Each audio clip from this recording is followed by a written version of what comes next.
nijifunze kama vile alivyomfunza Daudi kutenda mapenzi yake. Nimewekwa msalabani, wala sichukui laana yangu. Ni salama rohoni mwangu, salama rohoni. Ni salama rohoni mwangu, salama rohoni. Ni salama rohoni mwangu.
umesimama, wacha tushukuru kwa sababu ya Mungu. Na kushukuru Baba kwa uzima katika jina la Yesu Kristo. Wacha nimesimama mbele yako ni kwa sababu ya kumega mkate ulio wako. Fungua macho yetu ya ndani Bwana, na masikio yetu ya ndani yakasikie kutoka kwako. Neno hili likawe chemichemi ya uzima ndani yetu, hatimaye tuboreshe katika njia yako Bwana. Utukufu na heshima ikurudie wewe. Ni kwako Yesu Kristo nimeomba na kushukuru. Kaa kama mtoto wa mfalme. Bwana Yesu asifiwe. Na wasalimu katika jina la Yesu Kristo. Kwa faida kwa wale ambao wamesahau jina yangu, mimi ninaitwa Anderson Arabu Mramba. Nimeokoka. Yesu Kristo ni Bwana na Mwokozi wa maisha yangu. Amina. Mimi ni bwana ama ni mume wa mke mmoja, na amekaa pale katikati. Bwana Yesu asifiwe. Black is my favorite. Bwana Yesu asifiwe. Kwa hivyo napenda tukaweze kufungua masikio yetu ya ndani tukasikie neno la Bwana. Bwana Yesu asifiwe. Mnenaji wa kwanza amenena kuhusu nabii. Kunao wanabii wazuri, kunao manabii matapeli wa uongo. Bwana Yesu asifiwe. Pia ushauri utakushauri tutegemee ule mti wa uzima ambao ni Yesu Kristo, ili tukaweze kuzaa matunda ya heri, tukaweze kuurithi ufalme wa mbinguni. Bwana Yesu asifiwe. Nami katika kuzungumza kwangu kumega mkate huu wa Bwana, nataka tujifunze kuhusu mapenzi ya Bwana. Bwana Yesu asifiwe. Kizungu ama kwa ile lugha nyingine ya wasomi wanaita God will, mapenzi ya Bwana. Bwana Yesu asifiwe. Mwanadamu alipoumbwa na Mungu, kusudio lake kumweka chini ya jua ni awe na mwongozo wa neno la Bwana na kufuata yale ambayo Bwana anataka, ili mwanadamu yule akawe katika ubora wa Bwana wetu Yesu Kristo. Asijiendee katika fahamu zake, asijiendee kwa akili zake, asijiendee hata pengine kwa nguvu zake, bali kila afanyalo na kila atendalo awe amepata wosia kutoka kwa Baba aliye juu. Amina. Pigia Yesu Kristo makofi. Na mwanadamu huyu anapomkubali Yesu Kristo na kutii, basi huwa hatajiendesha yeye mwenyewe. Ni Roho wa Bwana ndiye atakayemwelekeza na kumwendesha katika maisha yake. Ndivyo nasi natupasa kama waokovu wa leo, tunaomcha Bwana katika roho na kweli, tusijiendee wenyewe. Bwana Yesu asifiwe. Amina. Maana tukijiendea wenyewe tutakwama huko mbele. Bwana Yesu asifiwe. Amina. Tutagonga kamba huko mbele, hatutaweza kuenda, lakini tukimhusisha Mungu, basi tutaenda katika mapenzi yake. Haleluya. Haleluya. Baba nifundishe kutenda mapenzi yako.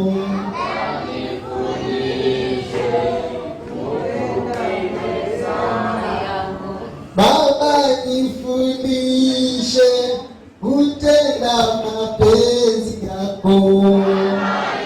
Nifundishe kutenda mapenzi yako.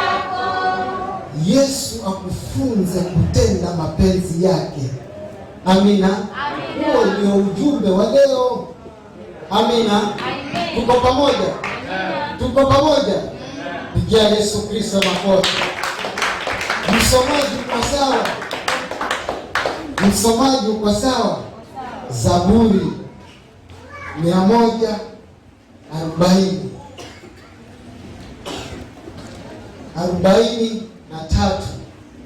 mstari wa 10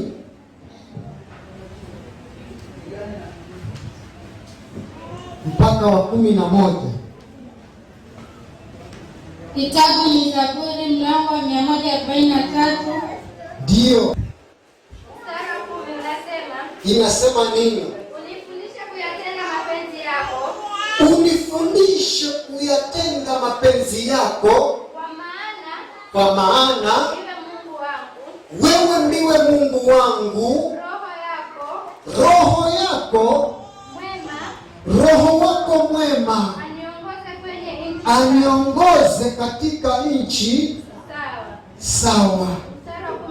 Inasemaje?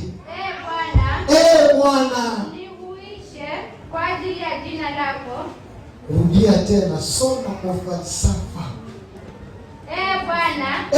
Bwana, unihuishe kwa ajili ya jina lako. Kwa ajili ya jina lako. Kwa haki yako. Kwa haki yako. Unitoe roho yako taabuni.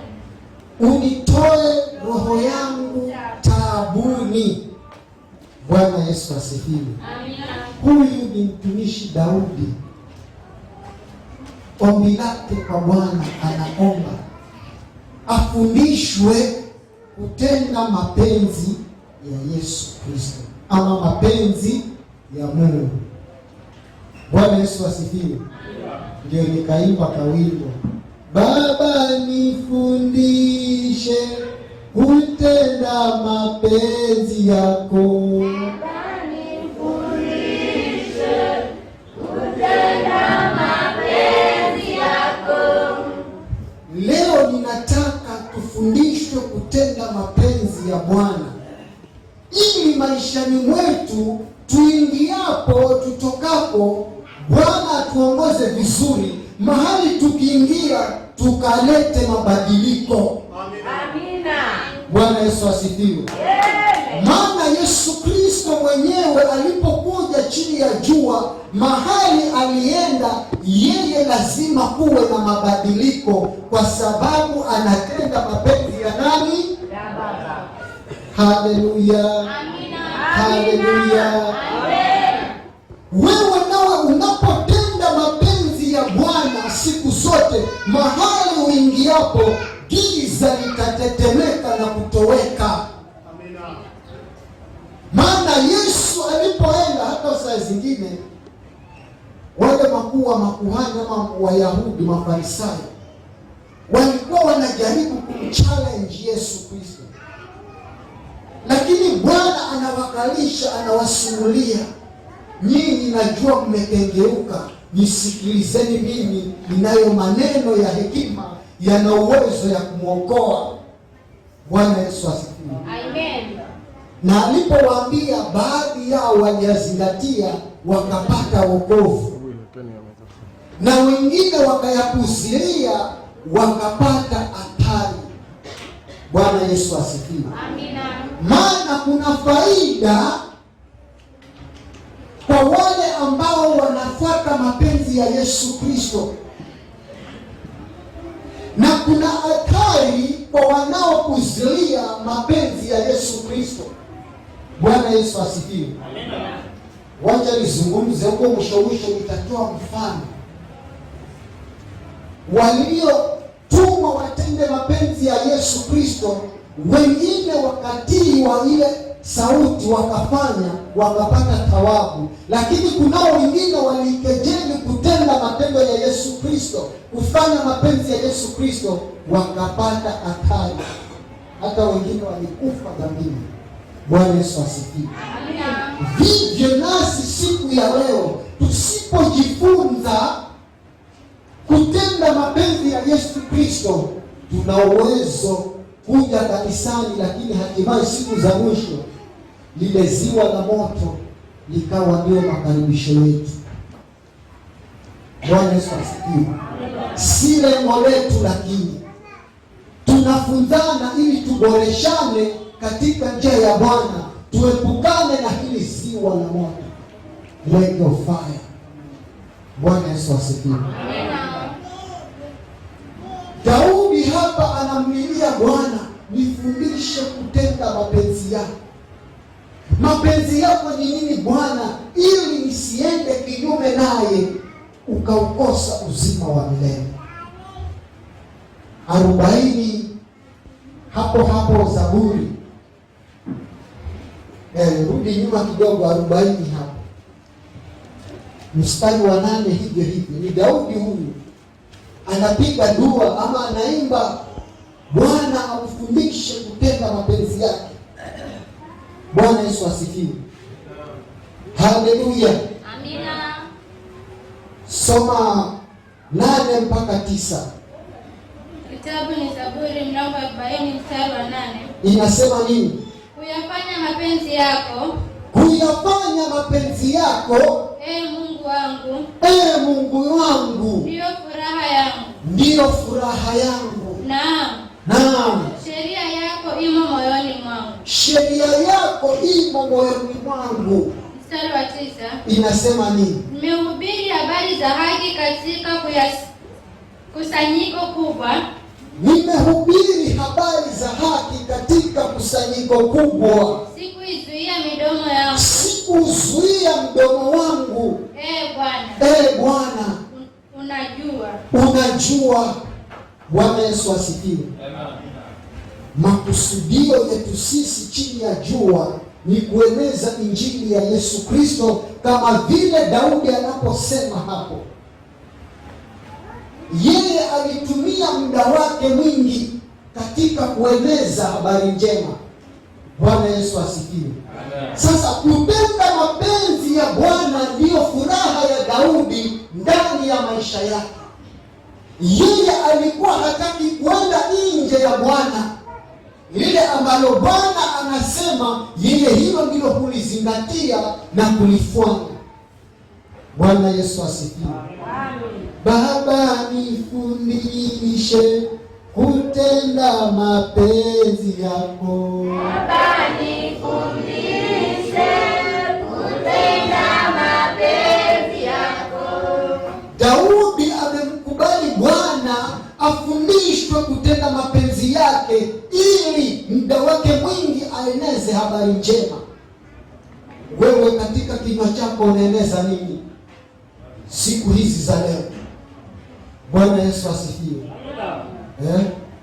Jibu nalo mwenyewe, sitaki uniambie.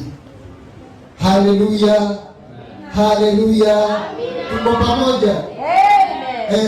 Nemo unatenda mapenzi ya Bwana? Sema amina. Bwana Yesu asifiwe. Tujifunze kutenda mapenzi ya Yesu Kristo. Chini ya jua tuliwekwa hapa tupate mwongozo wa neno la Yesu Kristo. Sheria ya Bwana inapokaa ndani yetu ndio inatuongoza kutenda mapenzi ya Bwana. Haleluya. Amina. Haleluya. Amen. Lakini ile sheria inapokuwa nje ya roho zetu, ndio maana midomo yetu itakuwa firimbi wazi. Kazi ya firimbi ni kelele. Bwana Yesu asifiwe. Amina. Haleluya. Amen. Lakini tunapokuwa wazingativu, wasikilizaji na watendaji wa neno la Yesu Kristo, ile mapenzi inakaa ndani yetu na inatuongoza. Fanya hili, fanya hili, hili usitende, nitakuingiza mahali pasipo. Bwana Yesu asifiwe. Amen. Bwana Yesu asifiwe. Amina. Ufunuo wa Yohana.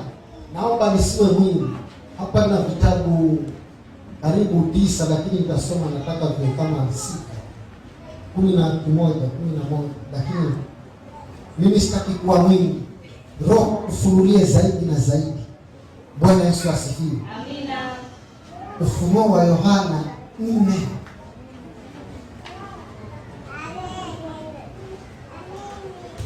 Umefika hapo?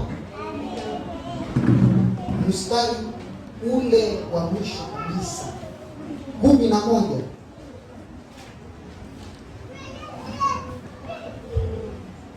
Soma huo mstari wa mwisho kabisa 11. Kitabu cha Ufunuo wa Yohana mlango wa 4 mstari wa 11. Ndio inasema nini? Nasoma kwa jina la Yesu. Ndio. Umestahili wewe, unastahili wewe, Bwana wetu na Mungu wetu, Bwana wetu na Mungu wetu, kupokea utukufu na heshima na uweza, kupokea utukufu na heshima na uweza, kwa kuwa wewe ndiye uliyeviumba vitu vyote, kwa kuwa wewe ndiwe uliyeviumba vitu vyote, na kwa sababu ya mapenzi yako, na kwa sababu ya mapenzi yako vilikuwako, navyo vikaumbwa. Bwana Yesu asifiwe.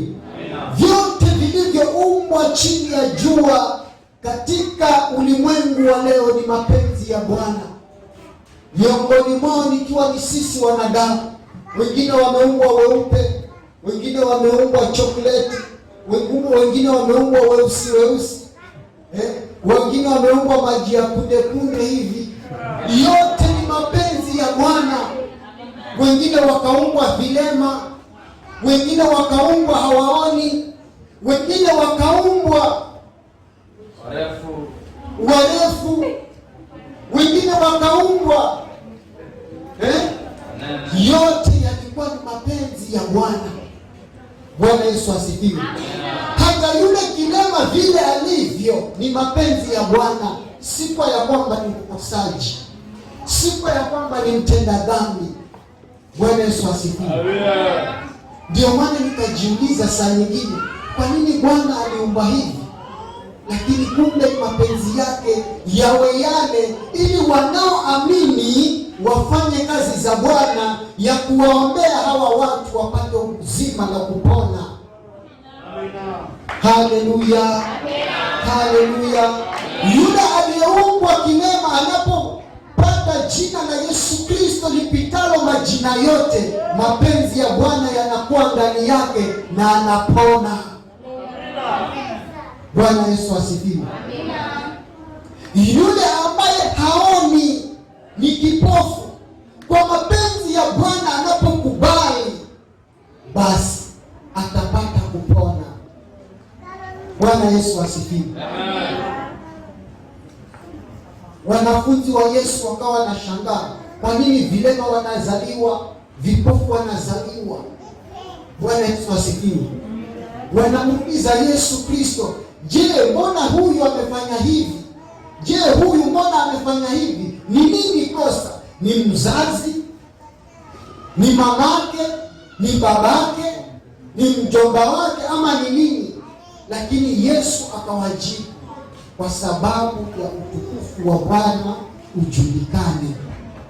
Bwana Yesu asifiwe. Tunapoamini na kukubali injili ya Yesu Kristo, tunapoona watu kama wale, na ukiwa umesukumwa na Roho, umuombee, naye atatenda mapenzi yake. Bwana Yesu asifiwe. Sasa basi, inakuja mahali hapa, tumeitwa chini ya jua tumtumikie Yesu Kristo na kufuata mapenzi yake. Lakini Bwana akiwa pengine amekataa usifanye hilo jambo, usifanye. Bwana Yesu asifiwe. Kwa sababu yeye ndio amekukataza, na ukishindana na yeye, basi hatari utaipata. Haleluya, haleluya. Lakini ukikubali na kusikia sauti hiyo, basi mapenzi yake yatakuongoza na yatatendeka kwake, kama vile Daudi alivyoomba. Bwana Yesu asifiwe. Hata msipopiga makofi, mawe yatapiga makofi.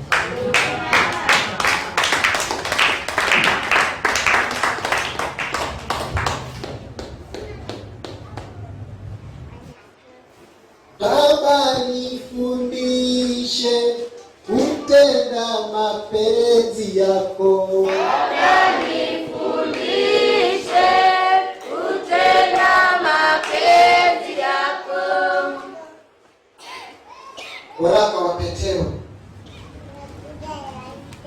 kwanza 4. God is will. God will. 4 kuanzia 1 mpaka 4. Kama ukipenda utaongezea mpaka 5, lakini kwa 4 kwa muda. Mimi nataka nisiwe mwingi. Yesu akuongoze akufundishe zaidi. Kitabu ni waraka wa kwanza Petro mlango wa 4 kuanzia hapo penyewe inasema. Inasema nini? Basi kwa kuwa Kristo aliteswa katika mwili wake. Ukamili. Mstari wa 2 inasema. Ndio. Tangu sasa tusiendelee kuishi katika tamaa za wanadamu. Tusiendelee kuishi katika tamaa za kibinadamu, bali katika mapenzi ya Mungu. Bali katika mapenzi ya Baba wetu Yesu Kristo. Wakati wenu uliobaki kwa kukaa hapa duniani. Wakati wetu uliobaki wa kukaa hapa ulimwengu wa saa hii ambao umejawa dhiki na mateso. Mstari wa 3. Ndio. Maana wakati wa maisha yetu uliopita. Kwa maana wakati wa maisha yetu uliopita, si wa sasa ambao tumeokoka. Uliofanyaje? Uliopita. Watosha kwa kutenda mapenzi ya mataifa. Kuenenda katika ufisadi. Na tamaa. Na ulevi. Na karama za ulafi. Na vileo. Ibada ya sanamu isiyo halali. Ndio. 4. Ndio. Mambo ambayo wao huona kuwa ni ajabu. Mambo ambayo wao huyaona kuwa kama ajabu. Ya ninyi kutokwenda mbio pamoja nao. Ndio. Katika ufisadi ule. Ndio. Usio na kiasi. Naam. Wakiwatukana. Naam. 5. Ndio. Nao. Ndio. Watatoa hesabu kwake yeye watatoa hesabu yao kwake yeye aliye tayari. Kwake yeye aliye tayari. Wahukumu walio hai na waliokufa. Ndio. Tosha tu hapa. Sasa hapa neno hili la Bwana wetu Yesu Kristo limetufundisha kutenda mapenzi yake kwa wakati huu tunapoishi chini ya jua. Bwana Yesu asifiwe. Amina. Tusiangalie mambo ya zamani, mambo iliyopita ya ufisadi, ulafi huko na ukora, bali tuangalie mambo ya sasa ya kueneza injili ya Yesu Kristo ili watu wabadilike na kutenda mapenzi ya Yesu Kristo. Bwana Yesu asifiwe. Amina. Sasa hapa tunafunzwa sisi tuliookoka ya kwamba tuenende katika mapenzi ya Bwana. Bwana Yesu asifiwe. Amen. Bwana akikualika uende kwa mahali fulani ukahubiri neno lake, fanya hivyo. Bwana Yesu asifiwe. Yesu akikualika nenda mahali fulani uombee mgonjwa, fanya hivyo. Bwana Yesu asifiwe. Na kupitia kufanya hivyo, yeye mwenyewe atadhihirisha utukufu wake. Haleluya. Haleluya. Maana wakati huu yatosha kutenda mapenzi ya Bwana. Madamu tungali hai, madamu tungali wazima, tusienende kwa fahamu zetu, tusienende kwa akili zetu, maana kunao walioenenda kwa akili zao, mwisho wake wakapata athari. Bwana Yesu asifiwe. Amina. Bwana Yesu asifiwe. Amen. Ole wao wanao fuata mapenzi ya akili zao. Ndio maana unaona hata wale manabii wanaoitwa manabii wa uongo, saa zingine walianza vizuri, saa zingine walianza vyema, lakini kwa sababu ya kupuzilia sauti ya Bwana, mapenzi ya Bwana, wakaenda kwa akili zao.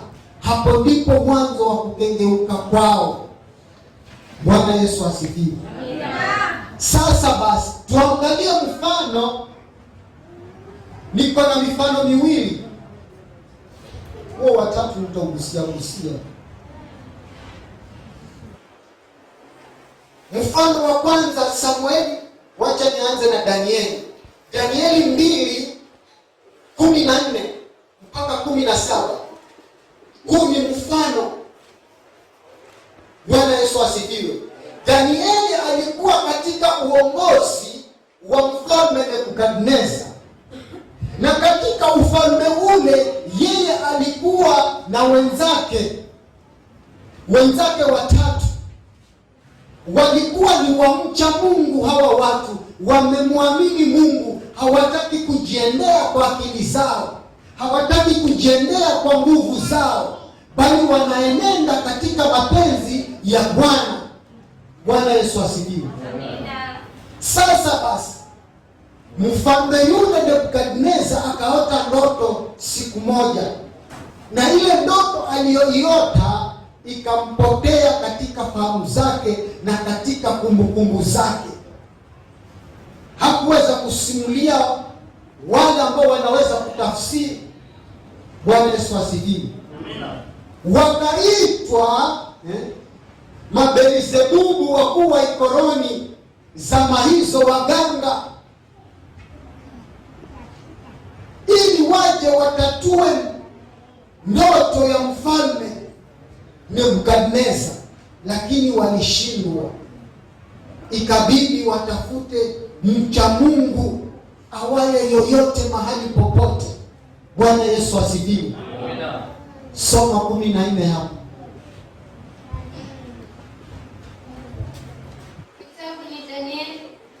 Kitabu ni Danieli mlango wa 2 mstari wa 14. Inasema nini mpaka 17? Soma kwa haraka.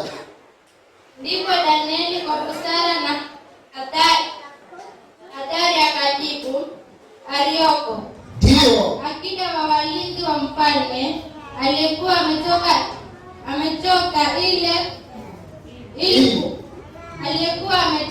ili kuwaona wengi. Anza vizuri dada, mtoto wangu karembo. Soma vizuri kabisa, take time. Breathe in, breathe out. Mother note. Sawa, twende sasa. Kitabu ni Danieli mlango wa 2 mstari wa 14. Ndio. Inasema ndipo Danieli kwa busara na hatari, ndio akajibu Arioko. Anamjibu Arioko, akida huyu, akida wa walinzi wa mfalme, ndio aliyekuwa ametoka ili kuwaona wenye hekima wa Babeli. Ndio. Mstari wa 15. Akajibu nini? Akamwambia Arioko, ndio, akida wa walinzi wa mfalme, mbona amri hii ya mfalme ina ukali namna hii? Ndio. Ndipo Arioko akamwarifu Danieli habari ile. 16. Ndio. Basi Danieli akaingia, akamwomba mfalme ampe muda. Kisha yeye akamwonyesha mfalme tafsiri ile. Atamwonyesha mfalme tafsiri ile. Soma 17. Ndipo Danieli akaenda nyumbani kwake, ndio, akampasha habari kina, akawapasha habari kina Hanania na Mishaeli, ndio, na Azaria mwenzake. Bwana Yesu asifiwe. Haleluya. Amen.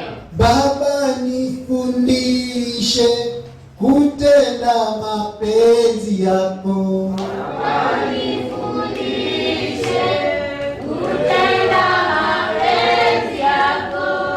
Danieli hapa amepata ujumbe kutoka kwa mfalme, na mfalme alikuwa ameweka sheria kali ya kwamba yule ambaye hana uwezo wa kutafsiri ndoto ile atapata adhabu kali. Bwana Yesu asifiwe. Danieli akafikiria, akasema hapana, this is spiritual. Hii si mambo ya kawaida, ni mambo ya rohoni, nimuhusishe Bwana. Bwana Yesu asifiwe. Akamwambia yule mfalme, nipe muda. Bwana Yesu asifiwe. Wewe nao unapoitwa mahali ukaombee mgonjwa, take time, muhusishe Bwana akupe muda. Bwana Yesu asifiwe. Na sio hivyo, unaweza enda ukaraguliwa wewe ukarudi kitupu. Bwana Yesu asifiwe. Amina. Kwa sababu umemhusisha Bwana, utapata zile nguvu za rohoni za kukabiliana na jambo lile. Danieli hapa anasema apewe muda ya yeye akaanze kuuliza Mungu wake. Kwanza hajui ndoto ile inasema nini. Bwana Yesu asifiwe. Amina. Yesu maajabu. Yaani Helena umeota ndoto, alafu hiyo ndoto imekutoka, uijui. Lakini inamsukuma wewe, inakusukuma wewe. Bwana Yesu asifiwe. Amina. Nao natafuta wenye hekima ya kiungu. Bwana Yesu asifiwe. Amen. Danieli akasema apewe muda. Anaenda pia yeye anahusisha ndugu zake katika imani. Bwana Yesu asifiwe. Wakazama katika maombi. Bwana, ni nini hii mfalme ameona?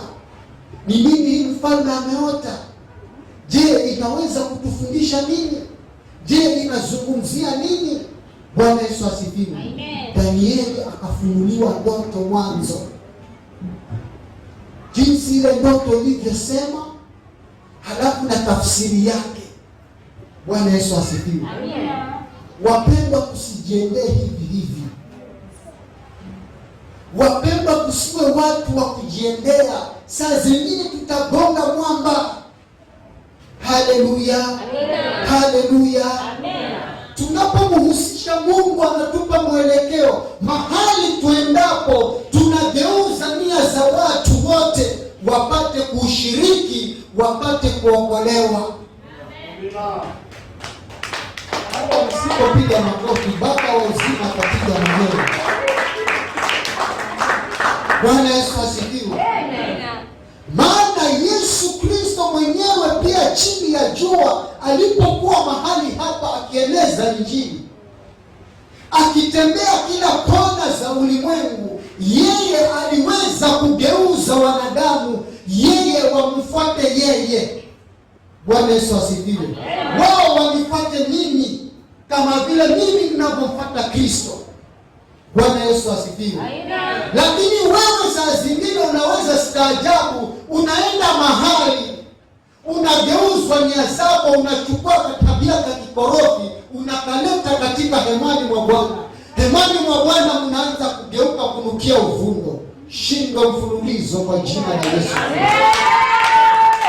Baba nifundishe kutenda mapenzi yako. Baba nifundishe kutenda mapenzi yako. Yesu Kristo mwenye nguvu na uwezo na mamlaka, awezaye kufinyanga roho ya mwanadamu, akufunze kama vile alivyomfunza Daudi kutenda mapenzi yake. Usipopiga makofi, Baba wa uzima atapiga mwenyewe. Bwana Yesu asifiwe. Amen. Maana Yesu Kristo mwenyewe pia chini ya jua alipokuwa mahali hapa akieneza Injili, akitembea kila kona za ulimwengu, yeye aliweza kugeuza wanadamu yeye wamfuate yeye. Bwana Yesu asifiwe.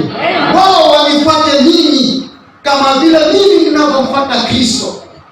Bwana Yesu asifiwe.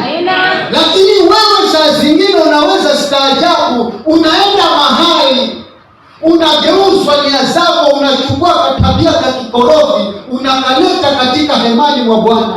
Hemani mwa Bwana mnaanza kugeuka kunukia uvundo. Shinda mfululizo kwa jina la Yesu.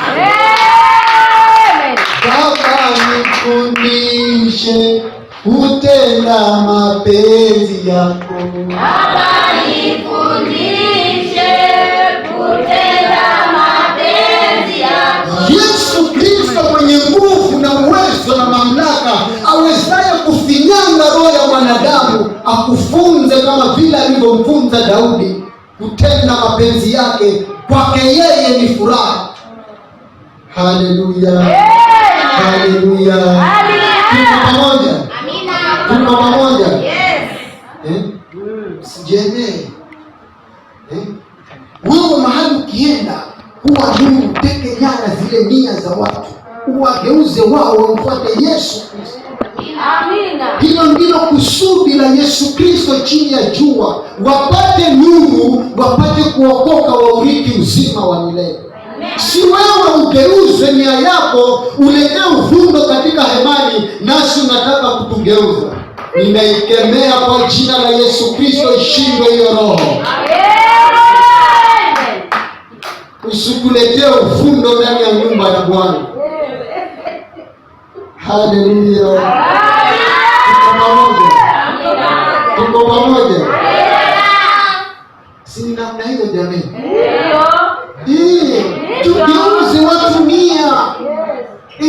Watu watusome vizuri kama vile Yesu mwenyewe alivyowafundisha, wapate kugeuka, waurithi uzima wa milele.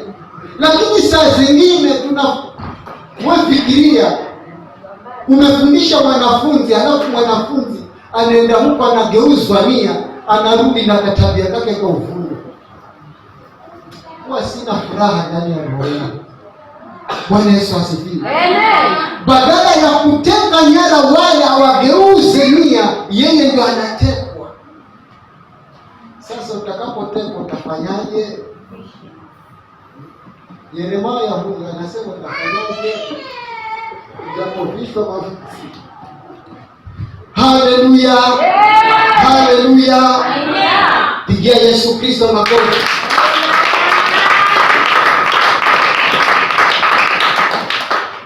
Mfano mwingine ni Samueli wa kwanza. Wafalme wa kwanza.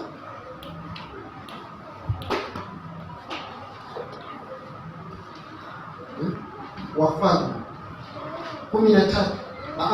Wacha tusiende hiyo. Wacha tuende Samueli wa kwanza 16 pale 1 na 2.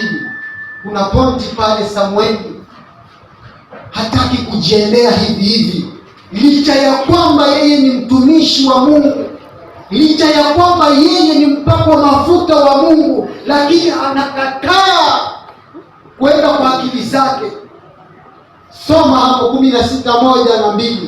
Inasema nini? Kitabu cha Samueli wa kwanza mlango wa 16 mstari wa kwanza na wa 2. Ndio. Nasoma kwa uwezo wa Yesu. Naam. Bwana akamwambia Samueli, hata lini utamlilia Sauli? Hata lini wewe utamlilia Sauli? Ikiwa mimi nimemkataa asimiliki Israeli. Ikiwa Bwana amemkataa asimiliki Israeli. Jaze pembe yako mafuta. Anatumwa hapa Samueli na Bwana ajaze pembe yake mafuta, uende nami nitakapo, aende naye mpaka nyumbani mwa Yese Bethlehemu, maana nimejipatia mfalme. Maana kuna mtu hapo yeye mwenyewe amemchagua katika wana wa Yese. Mstari wa 2 inasema nini? Samueli akasema, nawezaje kuenda kule mimi? Sauli akipata habari, Sauli akijua mambo haya, ataniua. Basi Bwana akasema, basi Mungu Bwana wetu Yesu Kristo anasema nini? Chukua ndama pamoja nawe. Anapewa maagizo sasa pale, achukue ndama pamoja naye, ukaseme nimekuja ili kumtolea Bwana dhabihu. Nimekuja mahali hapa kumtolea Bwana dhabihu. Mstari wa 3. Tosha tu hapa. Sasa Samueli yeye ni mtumishi wa Yesu Kristo, anatumwa aende mahali. Licha ya kwamba yeye ana nguvu za rohoni, licha ya kwamba yeye ni mcha Bwana, hakujiendea, bali anaanza kutafuta wosia kutoka kwa Bwana. Nitaendaje mimi huko? Bwana Yesu asifiwe. Amen. Wapendwa ndugu zetu, tuulize mapenzi ya Bwana ni nini? ili tufanyalo tuwe na uhakika, na tunapolifanya jambo lile linakuwa na thawabu mbele za Bwana. Amina. Haleluya. Amina. Haleluya. Amina. Bwana Yesu asifiwe. Amina. Roho wa Bwana na uwe mwalimu wangu milele. Roho wa Bwana na uwe mwalimu wangu milele. Yesu Kristo akiwa ndani yako hautajiendea. Maana Samueli yeye ndio alimpaka mafuta Sauli. Bwana Yesu asifiwe. Sauli akakataliwa na Bwana kwa sababu hakufuata maagizo, hakufuata mapenzi ya Bwana, hakufuata matakwa ya Bwana. Vile alivyotumwa alikaidi. Hata pia wewe leo ukikaidi mapenzi ya Bwana, marvel not, those who are not doing the will of God, they will inherit the lake of fire.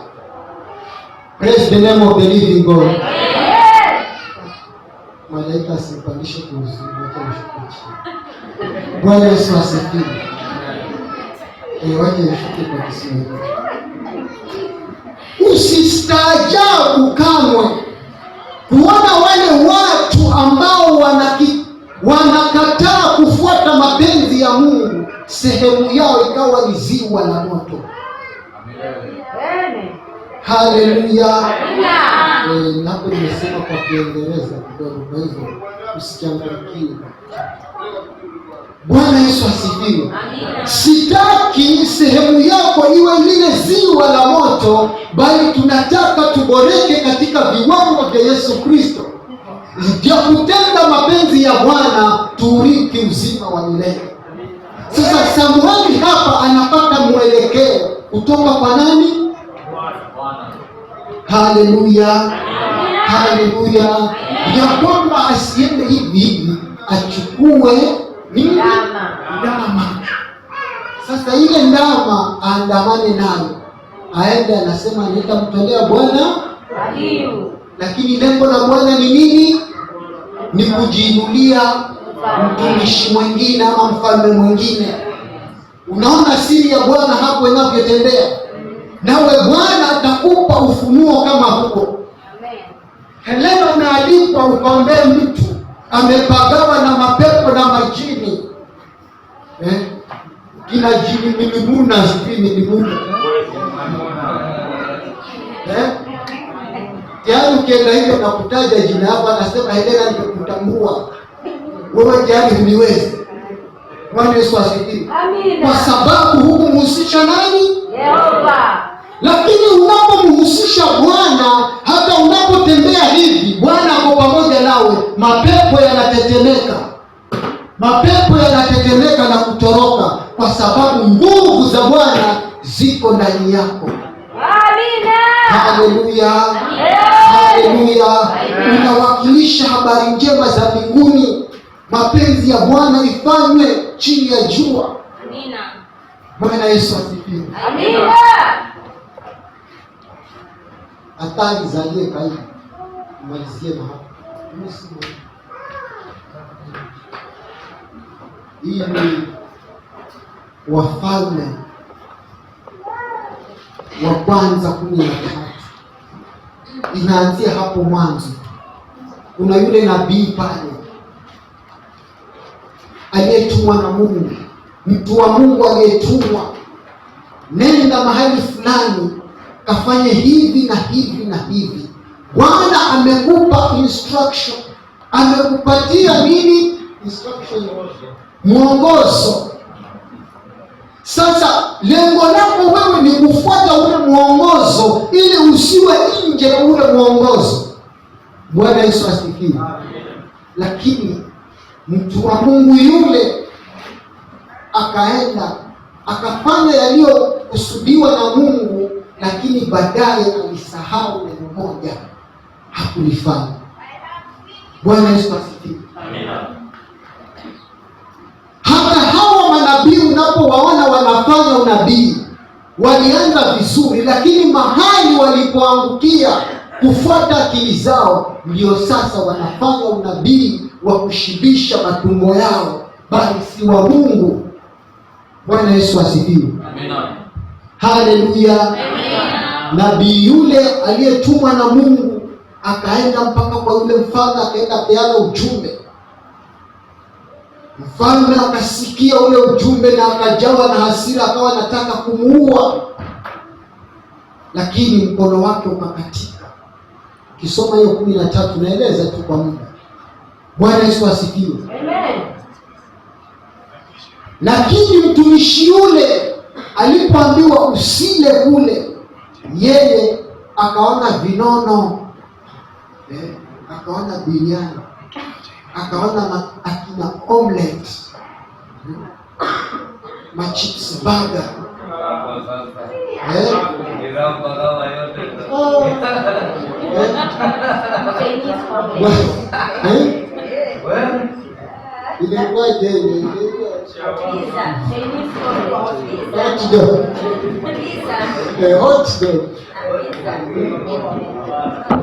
Chakula, yani the food was appetizing peace. Yani chakula kilikuwa kitamu zaidi.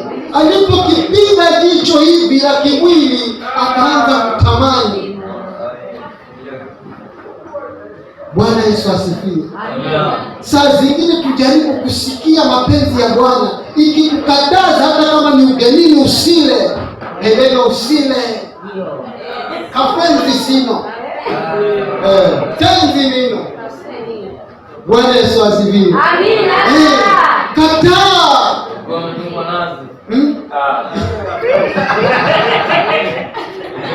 Haleluya. Haleluya. Sasa mtumishi huyu wa Mungu alipofanya yale ile ukaidi, alipokaidi sauti ya Bwana, akaambiwa na yule mtu wa Mungu wa zamani, yule nabii mkongwe, anasema siweta tu, unajua nimezeeka kwa hii imani, si unaniona mimi na miaka 50, mimi ni mzee, unanionaje? Hebu onja tu hiki chakula. Neema, onja tu. Waziri, onja tu. Chukua kipande kidogo. Tesa. Alipoteremsha hivi. Lete tena. Simba na kusubiri hapo, Wayuda kurarua. Bwana Yesu asifiwe. Yesu hana compromise na mtu. Hana ati bebe zako nini? Hakuna bebe kwa Yesu. Umekosa. Na yule yani badala aangukia sema nimekosa, yeye alijiachilia hivi na akaenda. Simba akawa na mmoja, akamenya shingo yake chini. Bwana Yesu asifiwe. Amina. Yesu ukikaidi neno lake, usistaajabu, unaweza kuangukia ziwa la moto. Bwana Yesu asifiwe. Amina. Tujaribu sana tuingiapo tutokako, tufanye mapenzi ya Yesu Kristo ya kueneza habari njema, watu waupokee uzima wa milele.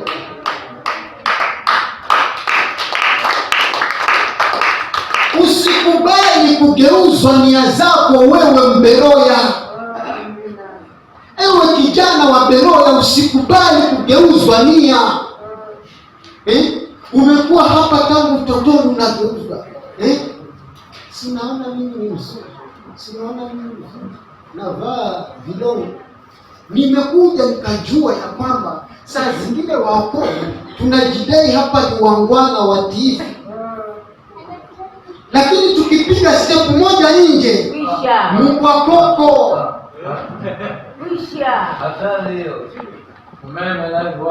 Chui anakugeuza nia wewe ambaye umesimama. Anapiga shoti yenyewe. Amebeba guruneti ya shababu. Akupindue wewe utembee na kichwa. Miguu juu. Haleluya.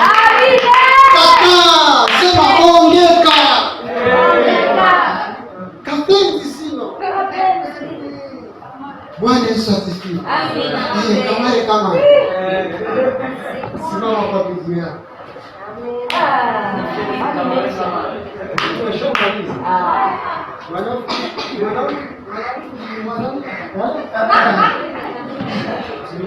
Mtoto mtiifu hafunzi mengi. Bwana Yesu asifiwe. Wacha tusimame tuombe neno. Bwana tupe nguvu za rohoni za kutenda mapenzi ya Yesu Kristo. Maana tunapotenda mapenzi ya Yesu Kristo, jinsi ulimwengu unavyoenenda, sisi tutajitenga katika huo ulimwengu, tutende mambo ya utakatifu, tutende mambo ya kiungu, tutende mambo ya kiungwana, turithi uzima wa milele. Wao wajifunze kutoka kwetu, sisi tujifunze kwao. Kataa. Bwana Yesu asifiwe. Tanzania. Sunde.